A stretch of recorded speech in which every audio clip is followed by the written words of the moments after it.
আমার নাম হ্যাঁ বিকাশ বিকাশ সাহা। আচ্ছা আচ্ছা, আপনাকে তো বুঝতেছি আমি অনেকক্ষণ ধরে। কেন আরে আপনার নামে একটা পার্সেল আছে। পার্সেল? হ্যাঁ। আমি তো পার্সেল টার্সেল অর্ডার করি নাই দাদা। আরে দাদা এটা পেইড পার্সেল, দেওয়াই আছে টাকা। হ্যাঁ ঠিক আছে, শুধু আপনার কুরিয়ার চার্জ চলে 500 টাকা। ও আমি তো কি আছে? আইফোন আছে, আইফোন। হ্যাঁ আইফোন। হ্যাঁ হ্যাঁ শুধু কুরিয়ার চার্জ লাগবে তো? হ্যাঁ, হ্যাঁ, হ্যাঁ, আচ্ছা ঠিক আছে ঠিক আছে হয়ে যাবে। ও দেখি বার করে 500 টাকা দেন।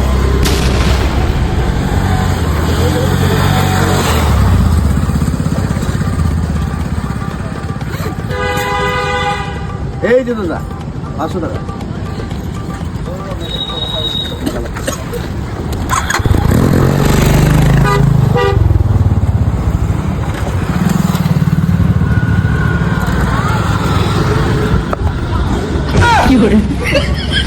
করলো কি রে?